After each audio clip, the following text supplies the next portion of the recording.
Vamos orar. Pai nos céus, nós contemplamos agora o nosso Deus, alto, sentado no trono, erguido. Contemplamos o nosso Rei e dizemos: nada pode se comparar, nada pode se comparar contigo. Então vem, eu oro que uma das coisas que o Senhor faça nesse momento é que, em revelar a Tua glória, através da Tua palavra, pelo Seu Espírito, as pessoas recebam direção para as suas vidas. Algumas pessoas nesse lugar enfrentam decisões realmente significantes e não sabiam que viriam aqui para tomar essa decisão. E eu oro para que eles entendam que o Senhor fique à frente da Tua palavra de uma maneira que, quando eles forem embora, luz esteja em seus caminhos para ser escolhida. Luz brilhante, atraente, bela, densa, luz de Cristo. E que eles conheçam. E oro pelo resto de nós, Senhor. Tivemos tal decisão diante de nós, e as milhões de decisões que nós tomamos em nossas vidas, que nem entram no processo do pensamento, simplesmente acontecem. Que sejam feitas puras, piedosas, que exaltem Cristo. Então venha, eu oro, faça essas coisas e muito mais abundantes do que eu sou capaz de pedir agora. Eu peço em nome de Jesus. Amém. Então, se você tem uma Bíblia e quiser seguir, vamos olhar um versículo em Romanos capítulo 12. Eu vou ler 2 versículos, os 2 primeiros do capítulo. Romanos 12, 1 e 2. E vamos falar sobre a vontade de Deus, o que significa, como encontrá-la, o que significa ter a sua mente renovada para encontrá-la. Eu quero permanecer com vocês por um tempo naquela passagem familiar das Escrituras. Então, Romanos 12, vou ver os versículos 1 e 2. E como vocês sabem, o 12 vem depois do 11. Não é ciência espacial descobrir isso. E começa com um glorioso rogo-vos, pois, e portanto as maravilhas às quais Ele nos chama para andar em Cristo de uma maneira renovada, são construídas em cima de uma teologia massiva dos capítulos 1 a 11. Não tem que ficar maior que Romanos 1 a 11. Não fica mais profundo que Romanos 1 a 11. Então, foi tudo construído em cima disso. Novas mentes, discernimento da vontade de Deus, vidas de adoração. Então, vamos ler os versículos 1 e 2. Rogo-vos, pois, na base de Romanos 1 a 11, e todas as glórias lá, e os pilares enterrados na profundeza do fundamento. Rogo-vos, pois, irmãos, pelas misericórdias de Deus, as misericórdias de Deus que desvendei nos primeiros 11 capítulos, eu rogo-vos, apelo a vocês, que apresenteis os vossos corpos por sacrifício, isso é, toda a sua vida corporal.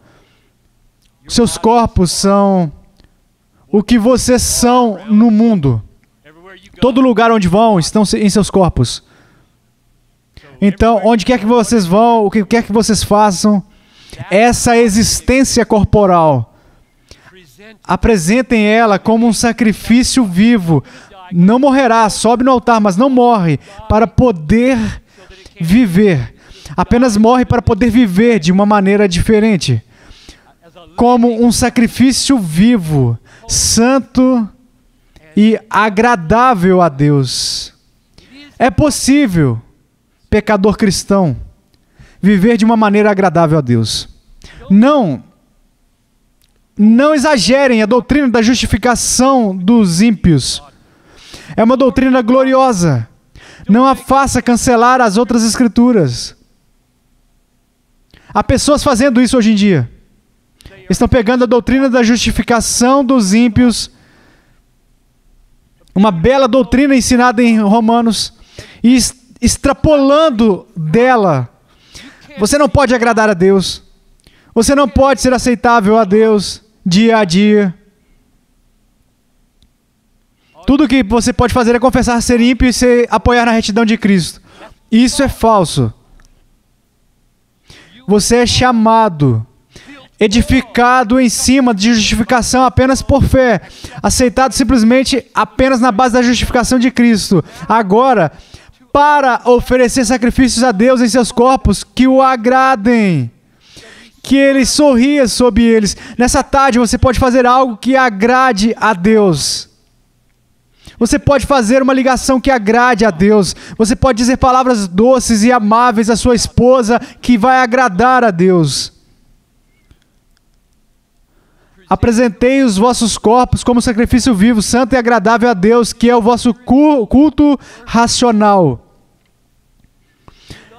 E não vos conformeis com este século, mas transformai-vos pela renovação da vossa mente, para que experimenteis qual seja, comprovar a boa, agradável e perfeita vontade de Deus. Então, assim, viva uma vida de adoração. Então, o objetivo desses 2 versículos é que toda a vida se torne adoração, certo? Apresente os seus corpos, a vida corporal, como um sacrifício vivo, santo e aceitável a Deus, que é o seu culto espiritual. Em outras palavras, o objetivo de toda vida, o objetivo da vida humana é que Deus em Cristo seja exibido como valor infinito. Ok? A vida é para ser vivida de tal maneira que, pelo que você diz, o que você pensa, o que você sente e faz, o que faz com seus braços e lábios e olhos e pernas e as suas mãos, vai mostrar que Ele é mais valioso do que qualquer outra coisa. Adoração é isso. Mostrar o valor de Deus, valor supremo sobre todas as outras coisas. Então, se você tem um trabalho, trabalhe de tal maneira que demonstre que Cristo é um valor supremo. Se você não pode fazer isso no seu emprego, ou troque de emprego, ou faça o versículo 2 de uma maneira melhor. Vamos dar uma olhada no versículo 2 agora. E não vos conformeis com este século, mas transformai-vos pela renovação da vossa mente, para que algo diferente aconteça no trabalho, para que sejam capazes de experimentar, provar qual seja a boa, agradável e perfeita vontade de Deus, para que Deus comece a aparecer valioso em sua vida para outras pessoas. Ele parece valioso, para que Ele pareça valioso quando eu olhar para você, que Ele pareça infinitamente digno quando eu olhar para você. Quando eu olho para você, parece que você valoriza Deus acima do dinheiro, parece que valoriza Deus mais do que o poder, parece que valoriza Deus mais do que o sexo ilícito. Então, qual que é a sua? Eu quero saber a razão da esperança que há em ti. Provavelmente não tenho que trocar de emprego, talvez seja um erro. Isso não vai resolver o problema. Mas o versículo 2 vai resolver. E é sobre isso que nós vamos pensar um pouco. Aqui. Versículo 2 é a resposta de Paulo para a questão como toda a vida se torna adoração, do versículo 1. Você não muda simplesmente seu comportamento exterior, diz, é renovando as suas mentes. Versículo 2, mas, começo do versículo 2, mas transformai-vos pela renovação da vossa mente.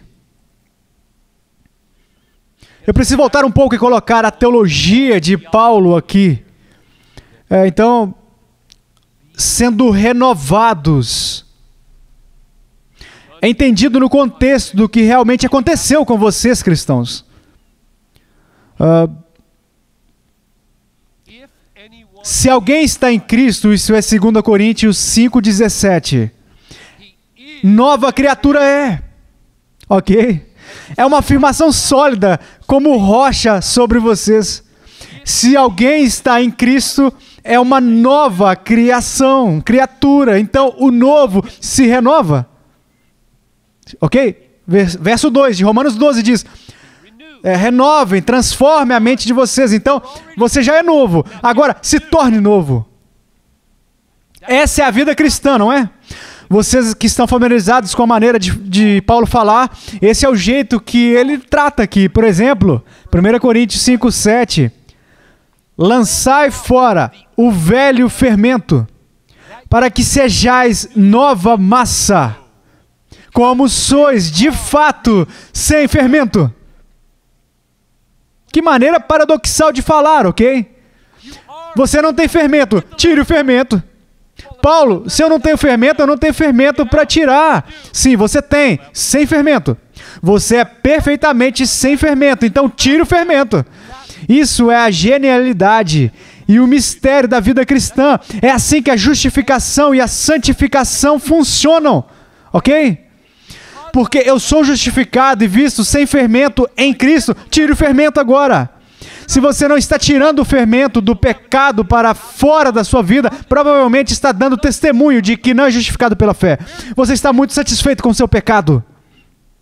Ok? Então, quando ele diz, sejam transformados, não quer dizer algo como, comece algo bom na sua vida. Um milagre aconteceu na sua vida. Você é novo. Você é uma nova criatura em Cristo. E nessa base gloriosa e confiável, enraizado em Cristo, em sua obra salvadora por nós, agora nós temos algum trabalho para fazer. E nós fazemos com alegria, confiança, como crianças de Deus. Não tentamos ser crianças de Deus ou sermos favorecidos por Deus.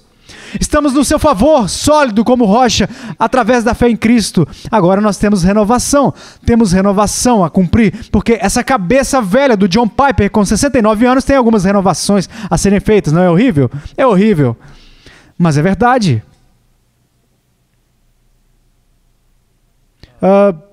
Colossenses 3:10. E vos revestivos do novo, que se renova para o conhecimento, segundo a imagem daquele que o criou. Você já se vestiu da nova pessoa? Você é uma nova pessoa? Agora você está sendo renovado, ok? Então, você entende o versículo 2? No contexto da sua identidade em Cristo, baseado nas outras coisas que Paulo disse. Voltamos no versículo 2 agora. Eu quero ficar um pouco aqui. E não vos conformeis com este século, mas transformai-vos pela renovação da vossa mente, para que experimenteis qual seja boa, para experimentar e comprovar. É uma palavra maravilhosa ali em grego, dokimazen. Não é apenas saber o que algo é, mas aprová-lo. As duas ideias estão ali. Essa é a vontade de Deus, e eu gosto disso. As duas ideias acontecem nessa palavra aqui. Provar a vontade de Deus significa, eu a detecto, a discerno, é como ele vai ali, ó, e eu vou lá, e eu gosto disso. Ele não está dizendo, eu quero que saiba a vontade de Deus e desdenhe dela. Então não é apenas conhecer a vontade de Deus, é conhecê-la e aprová-la. É o que acontece aqui no versículo 2. Então a primeira pergunta que eu tenho é o seguinte: o que é a vontade de Deus? O que ela significa? É a revisão e a expansão do que vimos no fim de semana. Para quem não estava lá, sem problema. Vocês vão alcançar isso rapidamente. O que a vontade de Deus significa? Porque esse é o objetivo aqui, ok? Que você possa discernir qual é a vontade de Deus. O que isso significa? A vontade de Deus. E na Bíblia, há dois grandes significados para vontade de Deus. E não sabemos qual deles está aqui, ou esse aqui. Qual o significado desse versículo aqui está empregando, quando se refere à vontade de Deus. Nós precisamos conhecer se é a vontade soberana de Deus, sua vontade soberana, que sempre se concretizará sem falhas. Ou se é a vontade de Deus que é o seu mandamento, fazer o que é correto, que normalmente é desobedecido e não se concretiza. E a Bíblia usa o termo vontade de Deus das duas maneiras. Um dos grandes problemas que essa distinção cria para nós é que parece que Deus ordena que aconteçam coisas que Ele desaprova. Ou, para colocar de uma outra maneira, Ele proíbe que você faça algumas coisas que Ele faz acontecer. Ou, para colocar de outra maneira, ele ordena coisas que ele impede. Ou, para colocar de uma maneira mais paradoxal, ele tem vontades que não são suas vontades. Porque há dois significados para sua vontade. Agora, eu quero mostrar a vocês isso na Bíblia. Então, vamos decidir qual é o significado no versículo 2. E depois vamos decidir como nós podemos renovar nossas mentes para fazer isso. Então, alguns textos que representam a vontade soberana de Deus, a vontade que será concretizada, não importa o que aconteça. Vamos pegar Mateus 26:39, no jardim do Getsêmani. Jesus está implorando ao seu Pai: meu Pai, se possível, passa de mim este cálice. Todavia, não seja como eu quero, e sim como tu queres. O que isso significa? Como tu queres, seja feita a tua vontade. Isso significa o plano soberano de Deus. Que acontecerá? Jesus vai morrer. E Jesus, na sua natureza humana, está simplesmente dizendo: em minha natureza humana, eu não saboreio o pensamento de cravos atravessando as minhas mãos amanhã. Então, se o plano puder ser ajustado, isso iria agradar a minha carne, porque eu sou uma pessoa comum que não gosta de cravos em minhas mãos. Não é pecado falar dessa maneira. Mas, então ele diz: seja feita a tua vontade. Significando, o Senhor tem um plano, realize o seu plano. Então, a vontade de Deus é seu plano soberano, que Ele sempre executa. O texto que olhamos no fim de semana foi Atos 4, versículos 27 e 28. Esse deve ser marcado aí na Bíblia de vocês, porque esse texto destranca mais luz nos lugares escuros de problemas teológicos do que vários textos. Então, Atos 4, 27 e 28. A igreja está orando em maravilha ao Deus soberano, que acabou de ordenar a morte do seu filho, e eles oram assim, Atos 4, 27. Porque verdadeiramente, Jerusalém, se juntaram nessa cidade contra o teu santo servo Jesus, ao qual ungiste Herodes e Pôncio Pilatos com gentios e gente de Israel, para fazerem tudo o que a tua mão e o teu propósito predeterminaram. Então Herodes fez o que Deus predestinou que acontecesse. Pilatos fez o que Deus predestinou que acontecesse. A multidão gritando: crucifiquem-o, crucifiquem-o. Fizeram o que Deus predestinou que eles fizessem. E os soldados gentios que enfiaram os cravos fez o que Deus predestinou que deveria acontecer. E a vontade soberana de Deus foi realizada às 9 horas da manhã de sexta-feira. E foi tudo pecado. Ok?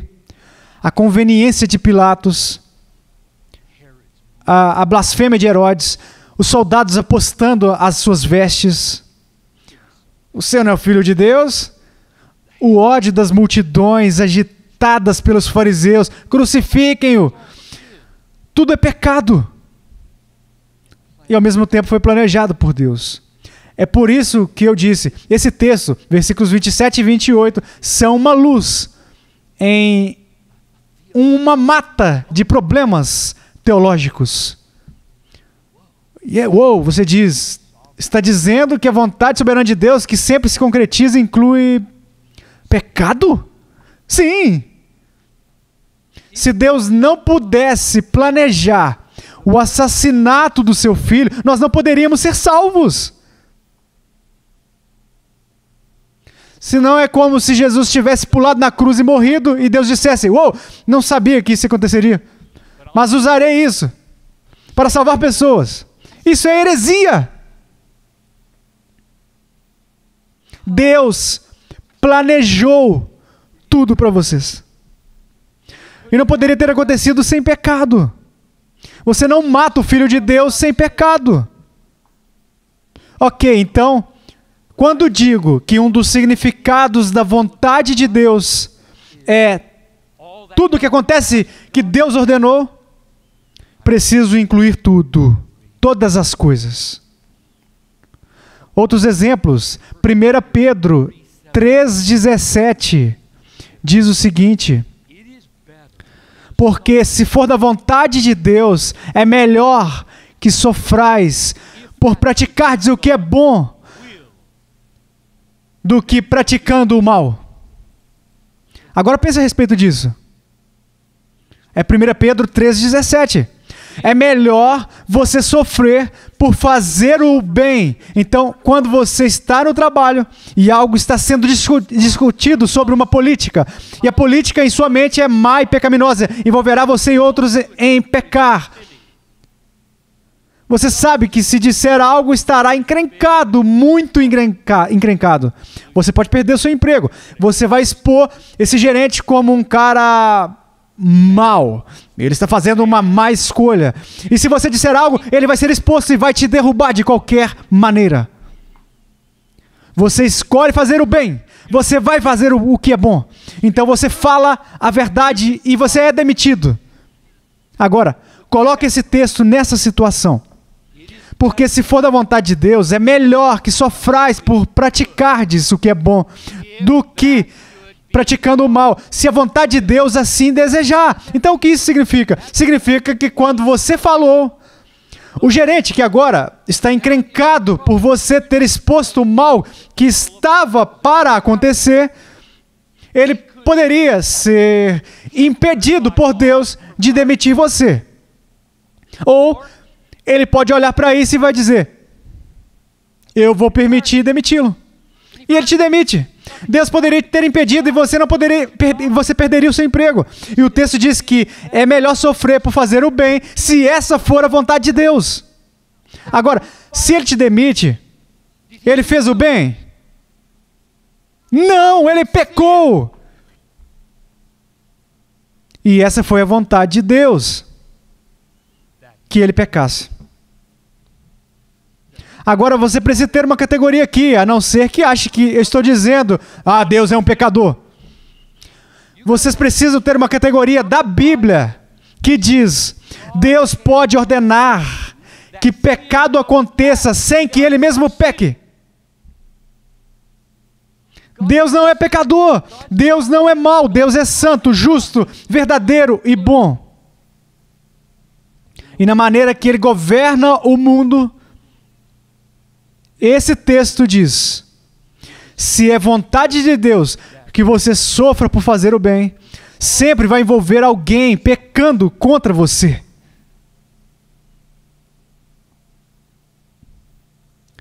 Isso foi 1 Pedro 3,17. Efésios 1,11. É a declaração mais abrangente sobre a vontade soberana de Deus. Nele, Cristo, digo, no qual fomos também feitos herança, predestinados e segundo o propósito daquele que faz todas as coisas. Entendo isso de forma literal. Que faz todas as coisas conforme o conselho da sua vontade. Então, a vontade de Deus significa todas as coisas que Deus faz. Todas as coisas.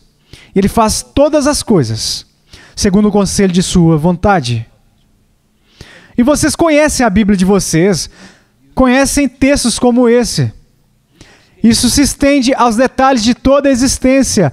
Mateus 10, 29. Nenhum pardal cairá em terra sem consentimento de vosso Pai. Provérbios 16, 33. A sorte se lança no regaço, mas do Senhor procede toda decisão. Reno, Las Vegas, Atlantic City. Deus decide cada dado lançado. Eu creio nisso de todo o coração. Isso não é um problema para Deus. Ele mesmo é tão assim. Eu jogo Scrabble com minha esposa. Nós não apostamos. Mas colocamos as nossas mãos dentro da bolsa para pegar as letrinhas. Você ora nesse momento? Eu preciso de um Z. Ela está muito na frente. Eu creio totalmente que Deus decide qual letra eu vou pegar. Eu oro, sim. E eu penso em como devorar. É uma questão de casamento. Eu não oro. Ah, deixa eu vencer. Não. Deus sabe quem precisa vencer.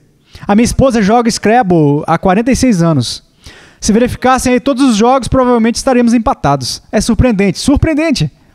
Então eu oro pelo reino e pela família. Quem precisa vencer, sabe? Por humildade ou encorajamento. Você sabe. Então eu não tento puxar o tornozelo dela por debaixo da mesa, sabe? Vamos lá, Deus. De jeito nenhum. Assim que Deus é soberano, do menor e mais bobo, nenhum pardal vai cair, nenhuma letra vai sair da bolsa sem a vontade de Deus. Então, a minha resposta à pergunta, o que significa a vontade de Deus é: agora sei uma possibilidade, mas não sei a resposta ainda de qual o significado no versículo 2. Apenas sei que ao longo da Bíblia, a vontade de Deus frequentemente significa o que Ele faz e sempre acontece. Deus é soberano, Ele decide o que acontece. Agora, existe outro significado para o termo vontade de Deus, aquele que talvez usemos mais frequentemente. E eu chamo a primeira de vontade de decreto. A vontade de decreto. O que Deus decreta acontece. Incluindo todas as coisas más no mundo, Deus trabalha nelas para o bem. O outro significado é a vontade de mandamento. Por exemplo, Jesus diz em Mateus 7:21, nem todo o que me diz Senhor, Senhor, entrará no reino dos céus, mas aquele que faz a vontade de meu Pai, que está nos céus. O que isso quer dizer? Apenas aqueles que fizerem a vontade de meu Pai entrarão em minha presença. Quer dizer que uns não vão entrar e alguns vão. Significa que a vontade de Deus é feita por alguns, mas não é feita por outros. Significa que essa vontade não tem o mesmo significado da primeira, porque a primeira é sempre feita e não vai falhar. E essa é desobediência e não cumprida. Então, claramente, a vontade de Deus não é a mesma. Aqui vai outra. 1 Tessalonicenses 4:3. Pois esta é a vontade de Deus, a vossa santificação, que vos abstenhais da prostituição. Vocês têm feito isso? Não. Alguns de vocês não. E significa que vocês quebraram a vontade de Deus. Vocês desobedeceram, contradisseram, não cumpriram a vontade de Deus para a vida de vocês. A vontade de Deus para a sua vida é santificação. Se abster da prostituição, imoralidade sexual. Não olhe para pornografia. Isso é a vontade de Deus. Então, semana passada, dezenas de vocês provavelmente quebraram essa vontade. Vocês a contradisseram, a cancelaram. A vontade de Deus não aconteceu na vida de vocês, porque vocês olharam. 1 João 2,17. Ora, o mundo passa, bem como a sua concupiscência. Aquele, porém, que faz a vontade de Deus, permanece eternamente. Alguns fazem, outros não. Portanto, nós temos dois significados para a vontade de Deus na Bíblia. Uma é a sua vontade soberana e a outra é a sua vontade moral, a sua vontade de mandamento, a vontade de decreto. Essa é sempre realizada, é soberana. Essa frequentemente não é realizada, mas contrariada. Agora, qual é utilizado em Romanos 12, versículo 2?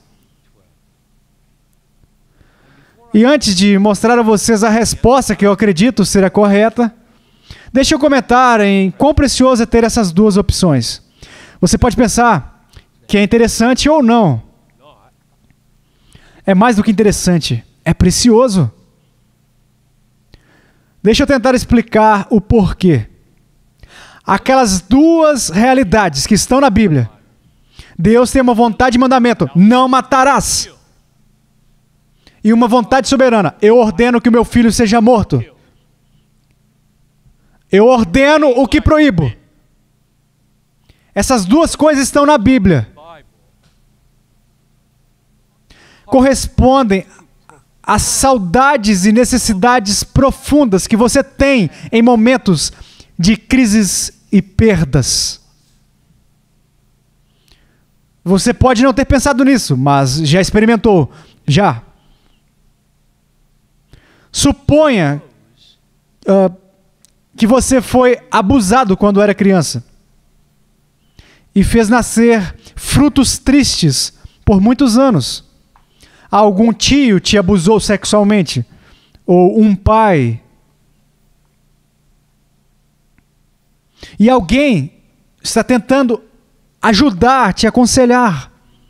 Pedro fala sobre as implicações disso.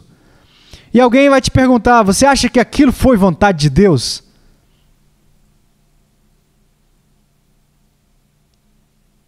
Até agora, não sei o que responderiam para essa pergunta. Mas eu tirei 15 minutos para tentar dar uma estrutura de pensamento bíblico para saber responder a essa pergunta.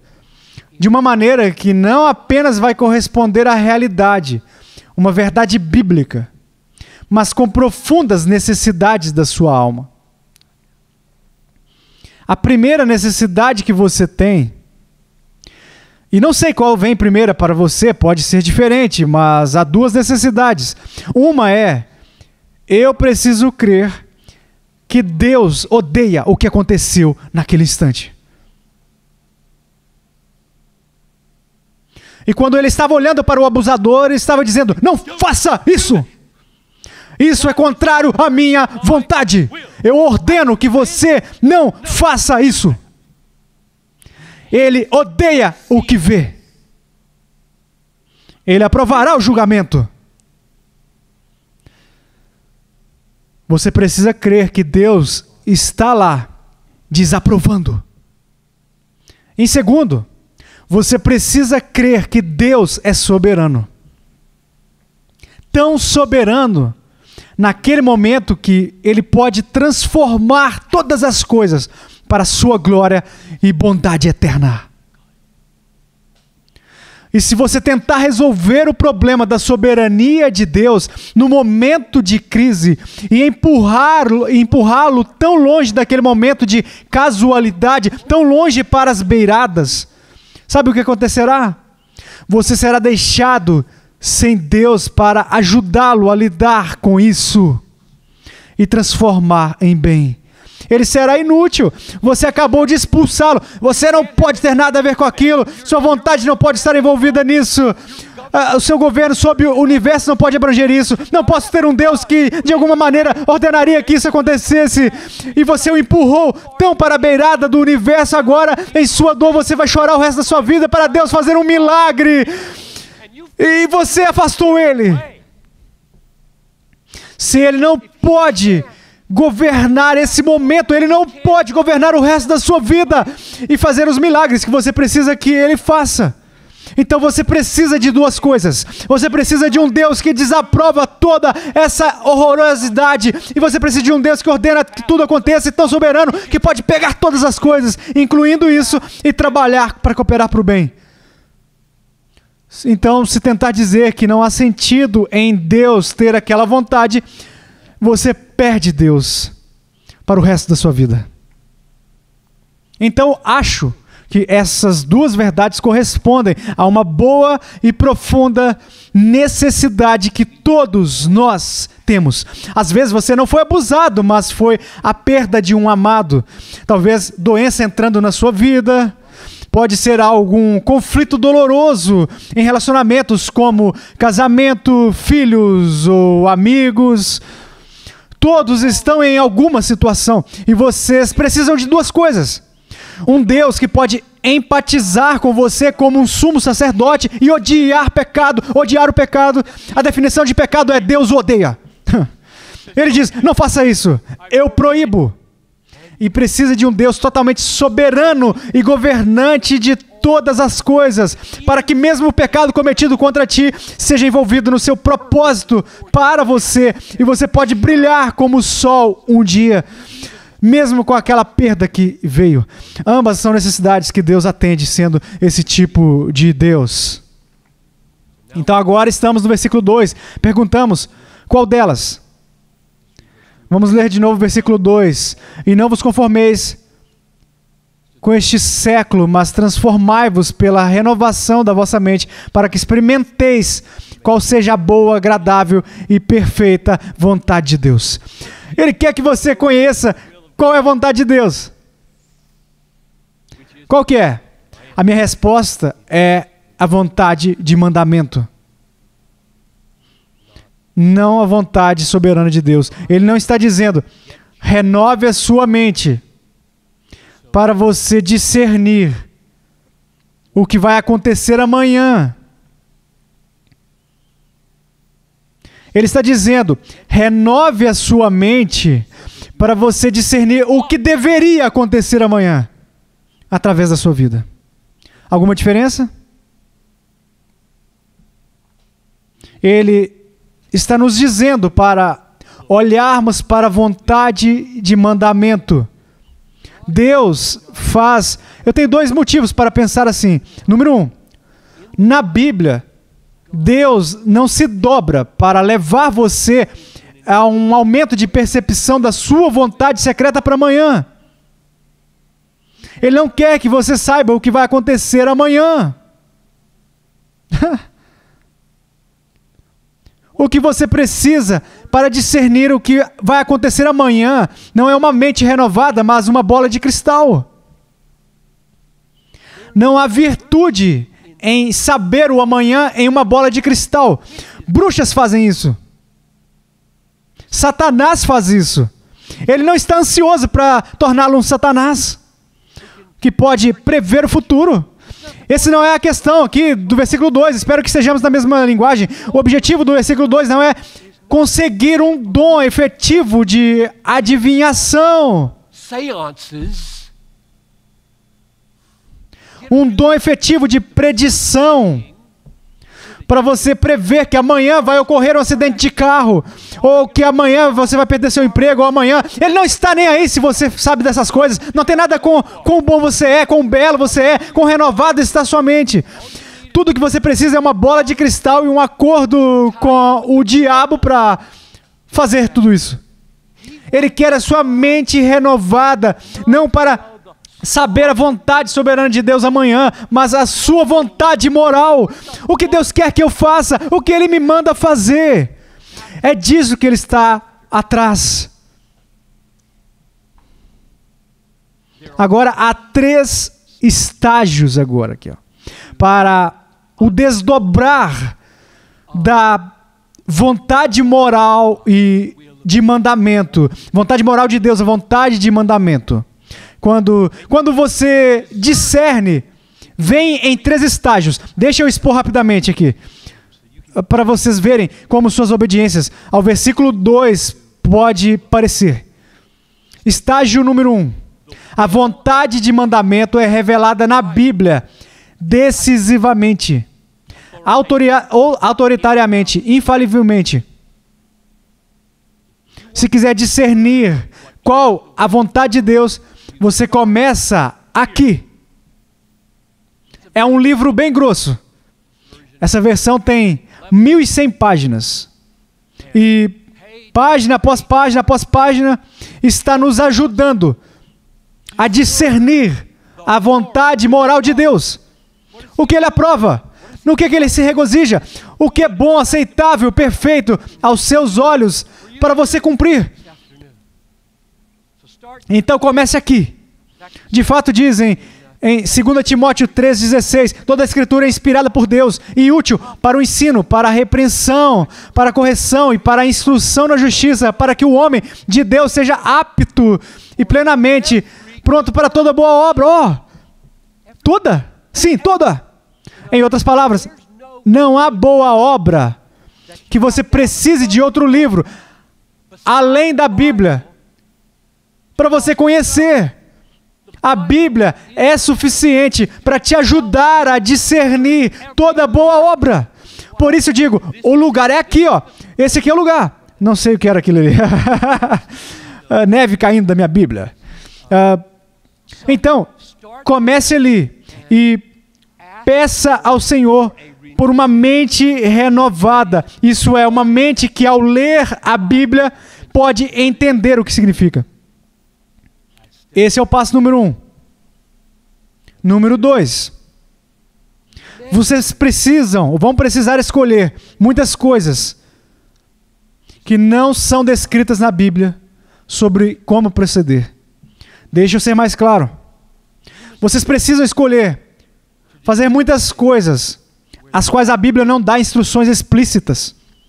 A Bíblia não vai te dizer com qual pessoa você vai se casar. A Bíblia não vai te dizer qual carro você vai dirigir. A Bíblia não vai te dizer se você deve comprar uma casa ou alugar. A Bíblia não vai te dizer onde tirar férias, qual plano de celular você vai adquirir. Não te diz qual marca de suco de laranja você deve beber. E em milhares de outras decisões que você precisa tomar, a Bíblia não será explícita. Então, o segundo estágio para discernir a vontade moral de Deus é pegar a Bíblia e orar por uma mente renovada, que sabe discernir de que maneira todas as coisas reveladas aqui, quando aplicadas ao suco de laranja, vai produzir uma decisão que condiz com a pessoa de Deus. Proprietário de uma casa, proprietário de um carro. Uma pessoa para se casar, um emprego para adquirir, uma escola para frequentar, atividades de lazer que devem ser evitadas ou praticadas. A maioria dessas decisões não foram explícitas aqui. É porque Romanos 12:2 diz: não vos conformeis com o mundo da maneira que ele toma essas decisões, mas tenha sua mente tão renovada por essa palavra, para vocês discernirem qual dessas coisas concordaria melhor com o que está aqui. Oh, como isso requer uma mente renovada, ok? Porque não é simples como um versículo que diz, sabe, Ford, não Chevrolet, Ford. Não vai acontecer, ou carro elétrico. Alguns de vocês podem encontrar isso aqui. Aqui um versículo sobre carro elétrico. Talvez. Então, passo número 2. Penetrando por intermédio da vontade dos mandamentos de Deus. Aplicando sobre coisas que ele não deixou explícita. Você vai precisar ter uma nova mente moldada pelo restante das Escrituras para quando deparado com essas decisões, haja um preparo para encarar e executar. E eis o terceiro. E esse não pensamos muito. Apesar que eu vou argumentar que 95% do comportamento de vocês está aqui. A saber, você não premedita e decide fazer 95% do que você faz. Você simplesmente faz. A maioria dos seus pensamentos só estão aí. A maioria dos seus sentimentos simplesmente estão aí. E a maioria das suas ações simplesmente estão aí. E um pouquinho você pensa antes de fazer. De outra forma, você enlouqueceria. Ok? Quer dizer, todo momento vou abrir a porta. Devo usar a mão esquerda ou a direita? Vou orar sobre isso. Discernir a vontade de Deus. Algo sobre esquerda ou direita na Bíblia? Está vendo essa mão direita? Provavelmente é a melhor para ser usada. Você enlouqueceria. Não dá para viver assim.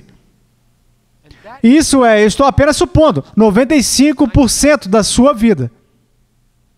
Essa tarde você provavelmente tomará decisões sobre o quê? Meia dúzia de coisas. Mais ou menos isso. Assistirei um jogo de futebol, vou tirar uma soneca, e é isso. Pega algumas coisas e as faz ali.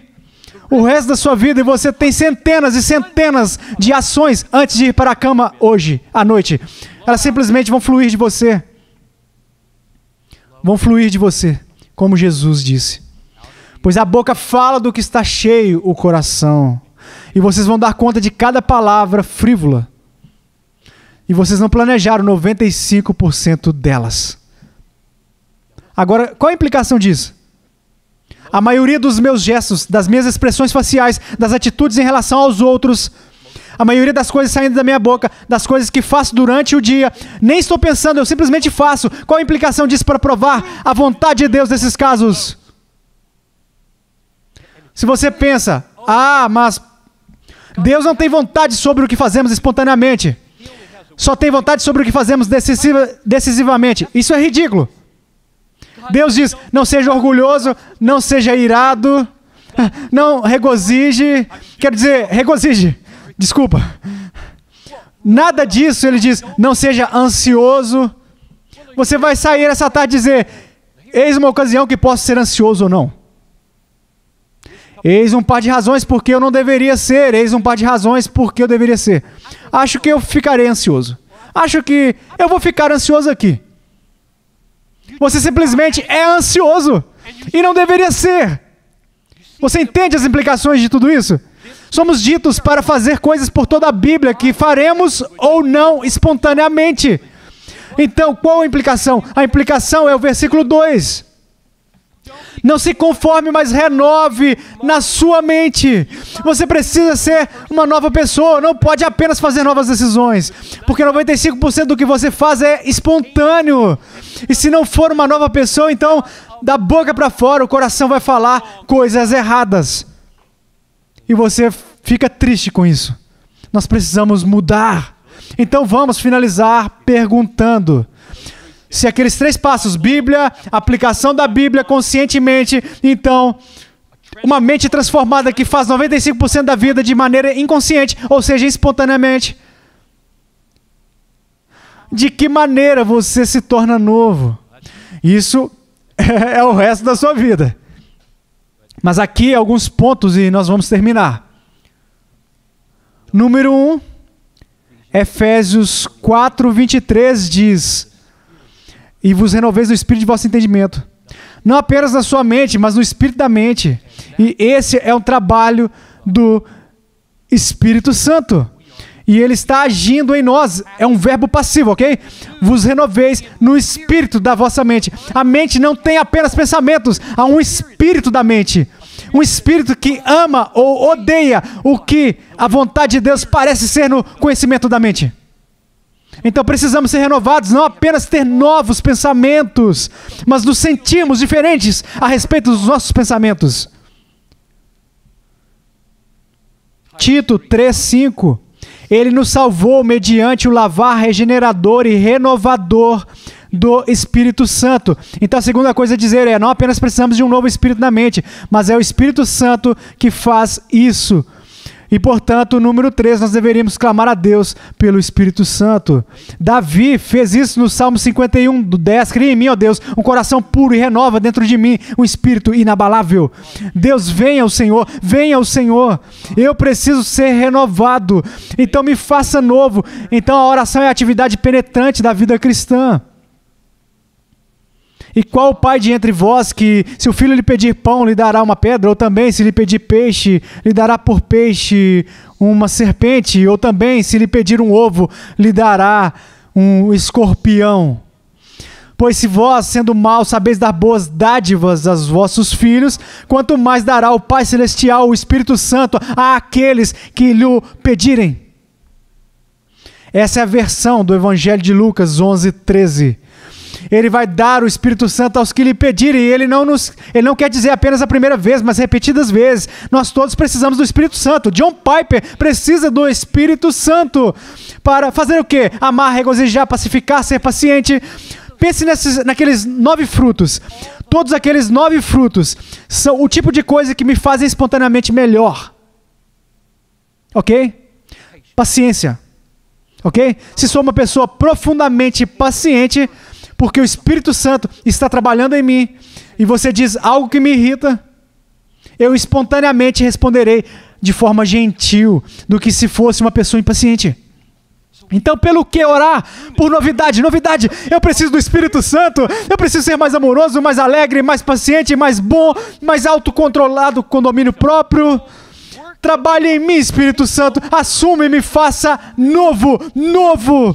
Para eu não simplesmente pensar certo sobre a vontade de Deus. Eu amo a vontade de Deus um tanto profundamente que espontaneamente eu respondo às pessoas de uma maneira similar a Deus, quando não estou nem pensando a respeito disso. Isso é quão profundamente nós precisamos ser renovados. E a última coisa que eu diria para finalizar é: como o Espírito Santo faz isso? Não é mágica. 2 Coríntios 3,18.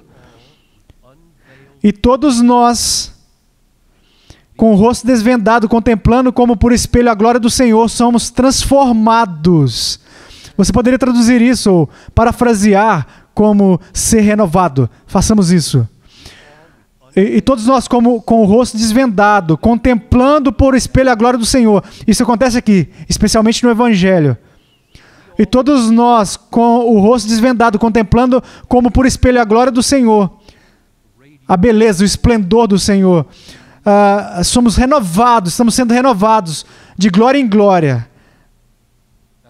É assim que o Espírito Santo faz. O Espírito Santo foi enviado ao mundo para amplificar Jesus Cristo pelas páginas desse livro, para que ao olhar para Cristo e a sua glória e beleza, nós fôssemos transformados à sua imagem e semelhança, para que quando eu sair para viver a minha tarde, possa haver um fazer natural, livre, interior, espontâneo, da vontade de Deus em minha vida. Vamos orar. Pai nos céus, como eu espero pelo meu casamento, a minha paternidade, os meus netos, o meu relacionamento com as pessoas que eu conheço no caminho, como anseio não simplesmente conhecer os textos das Escrituras e aplicá-los, mas antes de começar a pensar, eu quero falar como Cristo fala. Quero sentir semelhança a Cristo. Oro isso não apenas por mim, mas por esses amigos.